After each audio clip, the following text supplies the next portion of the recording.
Hello friends, এই দেখো আমার কি ছোট্ট একটা জেসমিন, একদম এই দেখো বোতলের মধ্যে লাগাচ্ছিলাম ছোট্ট।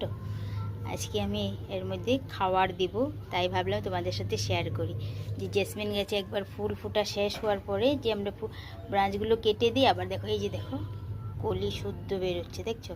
কিন্তু এখন খাবার দিতে হবে। এটা আমার একদম ছোট, পরগুলোর মধ্যে আমি দিয়ে দিয়েছি, আজকে এটার মধ্যে দিচ্ছি। তাই ভাবলাম তোমাদেরকে দেখিয়ে দিই যে কি খাবার দিই আমি।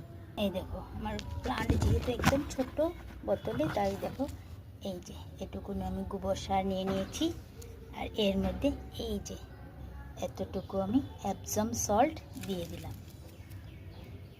আর যেহেতু জেসমিন গাছ দেখো সর্ষার খলি যেটা খুব ভালোবাসে, তো টেম্পারেচার বেশি হলে দিতে হয় না, যেহেতু আমাদের এখানে টেম্পারেচার একদম এখন অনেক কম, তাই অল্প পরিমাণ দিচ্ছি আমি।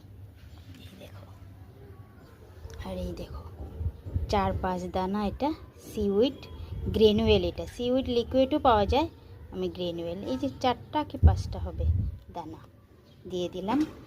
দেখো এখন ভালো করে অল্প খুদে নিতে হয় এভাবে, ভালো করে খুদে নিলাম মাটিটুকু। আর এখন এই খাবারটা আমি এখানে দিয়ে দেব।